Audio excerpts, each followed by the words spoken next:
Hello and welcome to this video tutorial. Today I will be making a simple, classic vintage dress that's a perfect project, even for beginners.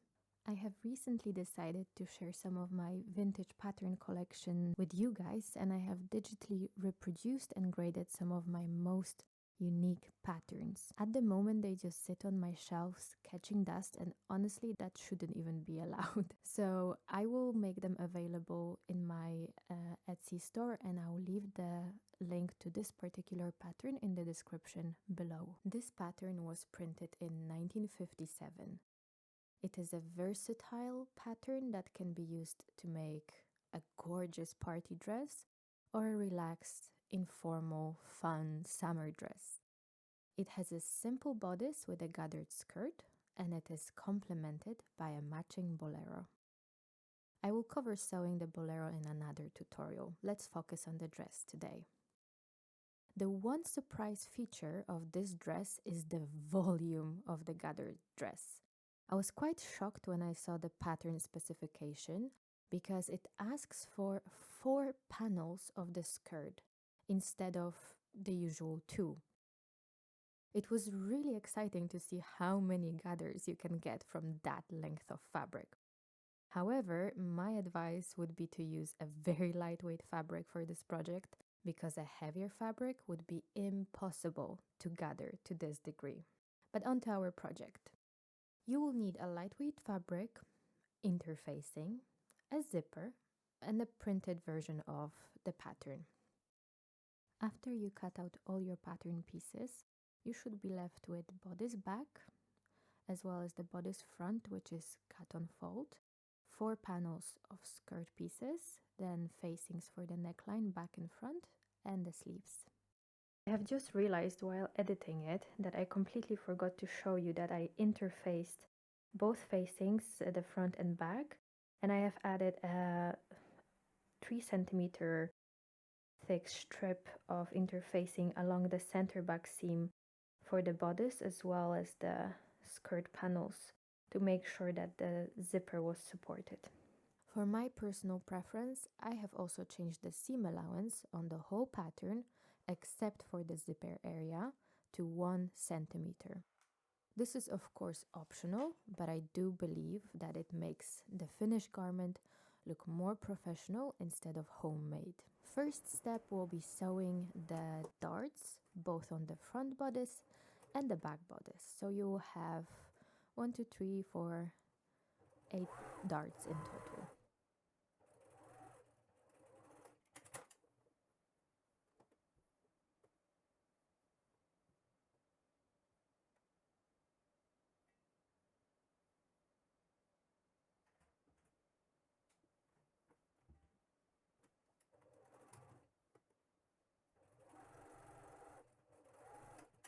Then sew the shoulder seams and side seams together.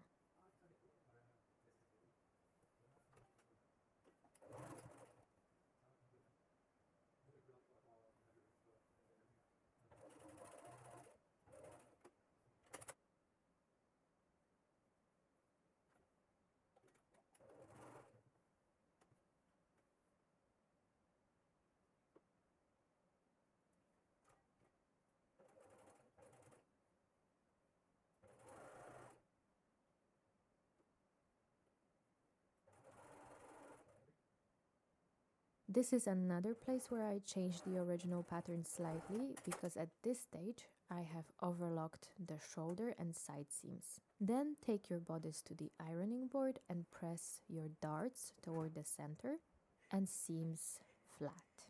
Next, sew the back facings to the front facing.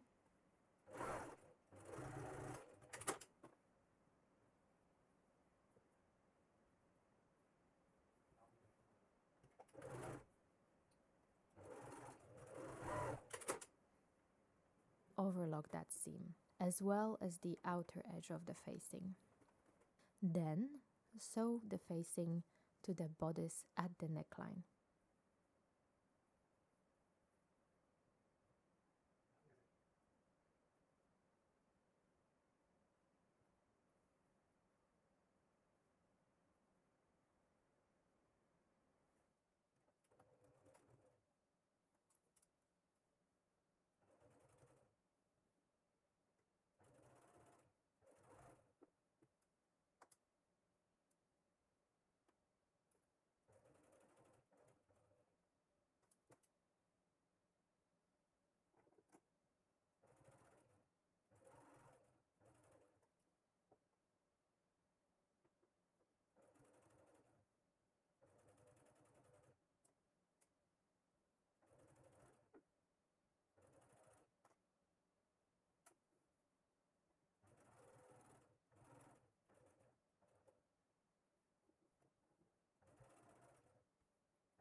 Once you're done, understitch the facing to the seam allowance.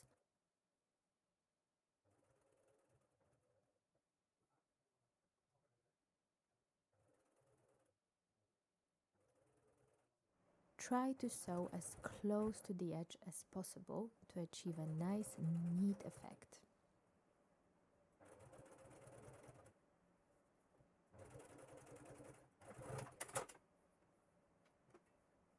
Now we can make the sleeves.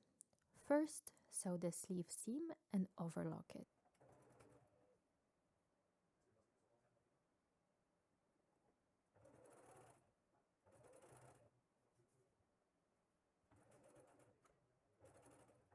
Next, take your sleeve to the ironing board and press the sleeve seam to the side and turn up the hem and press it too. I chose to have a double folded hem on my sleeve, so I pressed the fabric towards the wrong side twice. And next, I'm going to top stitch the sleeve hem.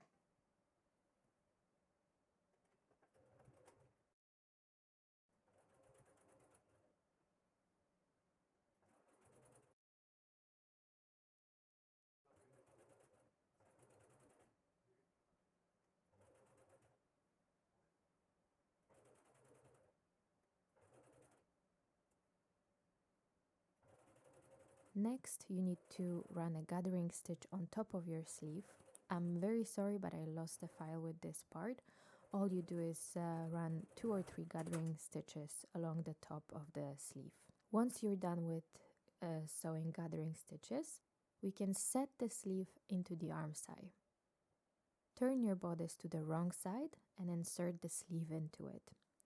Pin sleeve and bodice right sides together, matching the side seams and the notches.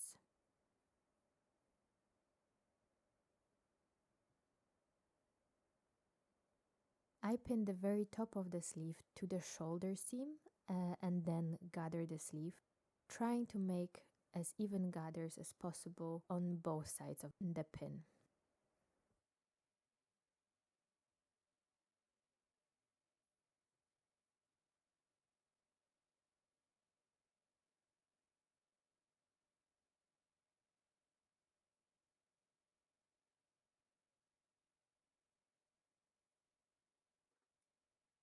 Next, sew the sleeve to the bodice. I like to take this part slowly, adjusting things as I go. At this stage, I also straighten the gathers before sewing over them.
Now we can make the skirt. I start with the back panels and I first sew the center back seam. I will only sew to the zipper notch because that's where we will need space for the zipper.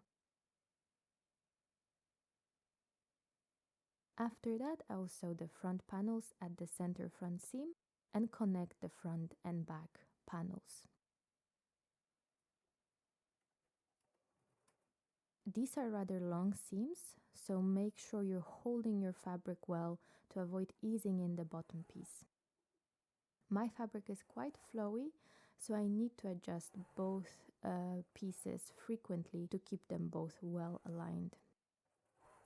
When using such soft fabric, it is also good to remember to backstitch into the seam instead of starting the backstitch at the edge of the fabric.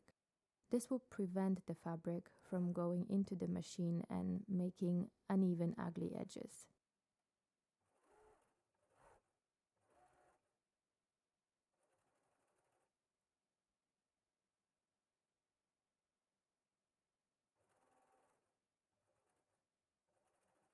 Once you have connected all skirt panels together, overlock the seams.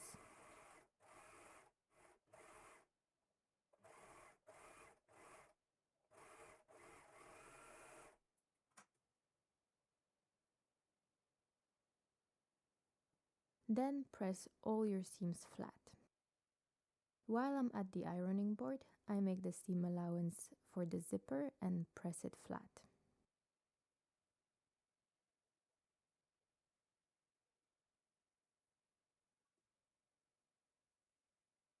Now for the fun part. Get your favorite podcast ready because it's going to take some time. We're going to gather the skirt, and this skirt has a lot of fabric to get through. I've put 3 gathering stitches all within the seam allowance. I have made a little mistake here because I have sewn over the part where the zipper is going to go. I have to later unpick the stitches because I wish to leave the zipper area as flat as possible. So if you'd like to do the same, start gathering stitches 3 centimeters away from the center back seam. Gather the skirt as tightly as possible. After you gather the whole skirt, we will connect it to the bodice. Pin bodice to skirt right sides together. Align the center back seams and side seams.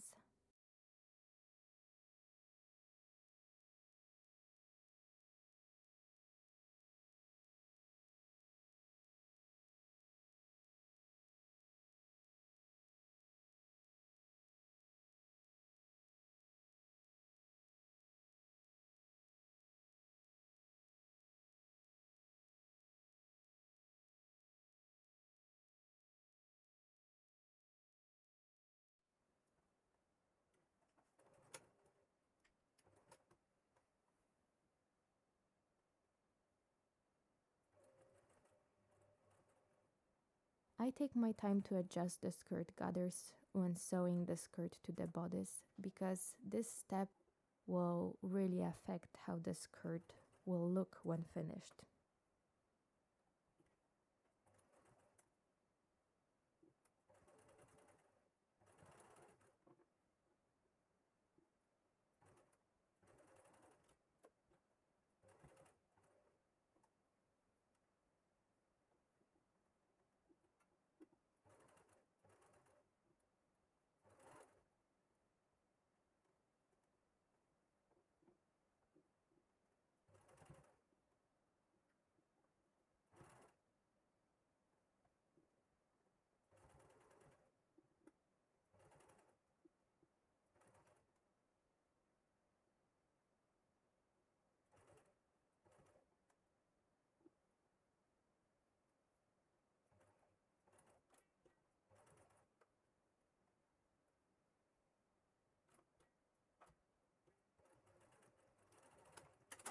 Now all we have to do is overlock the waistline seam.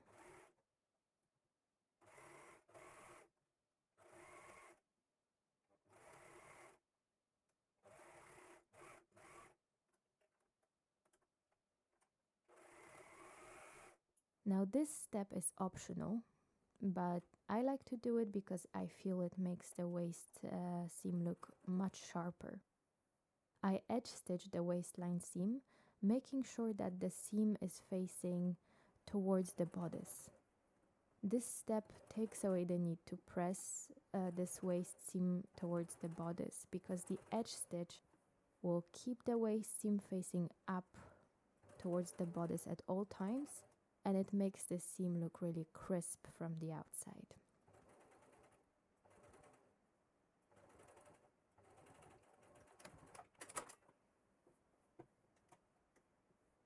At this stage you can change to an adjustable zipper foot. I have chosen to make a slot zipper, but you can make a completely different zipper if you prefer. You can do a lapped zipper or an invisible zipper, anything goes really. So for the slot zipper, I mark where I want my zipper teeth to stop at the top of the bodice. Next, I mark a stitching line on the right side of the fabric. This will help me follow a very straight line from the top to the bottom of the zipper. First, unzip the zipper, put the zipper stop at the line you've marked, and then adjust the zipper teeth so they are flush with the edge of your fabric. So now, anchor the zipper and the dress with your needle, backstitch, and then before you start stitching, adjust the zipper teeth again so they are flush with your fabric. Unlike in the pattern, I have sewn my zipper only to the dress, leaving the neckline facing free. I'll show you in a moment what I did with the facing. When you get almost to the end of your zipper, stop and zip it up while holding the zipper tape and fabric together.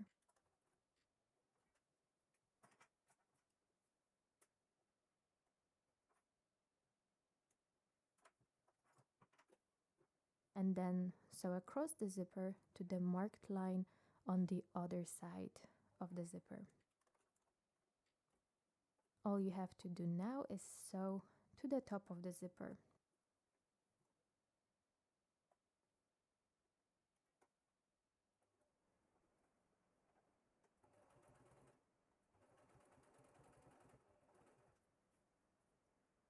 Make sure you align your waistline seam on both sides. Hold on to the zipper and the fabric while sewing to make sure you're not easing in the zipper against your fabric. This way you make sure that your zipper sits at the same height on both sides.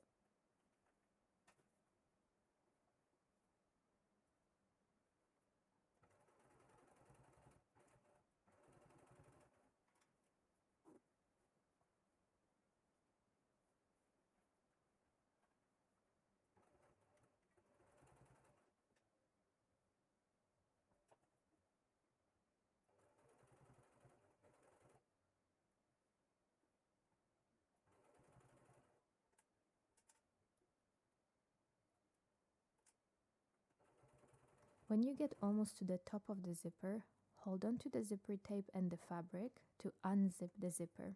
Then sew to the top of the zipper.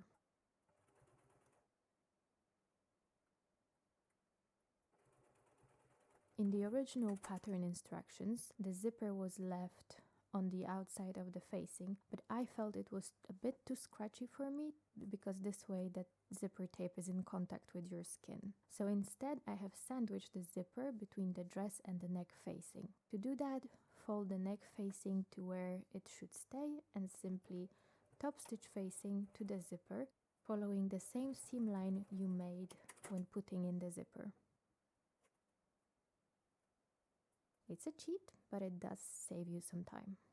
Another extra step that I took was tacking the facing to the dress at shoulder seams. This just makes sure that the facing is less likely to move or flip out of the dress. All you have to do now is hem your dress. Check if you like the length of your dress before hemming it. I have already checked mine and decided to do a double folded hem. For that, I have marked 2 centimeters away from the bottom edge of the skirt and then press that 2 centimeters towards the wrong side of the skirt. At the sewing machine, I fold the skirt by 1 centimeter and then another 1 centimeter to fold it up on itself. This way, the raw edge is fully encased by the hem. I top stitch a little bit of hem, then stop, grab more fabric, fold it, and then top stitch that bit. So I do the whole hem in little fragments instead of all in one go.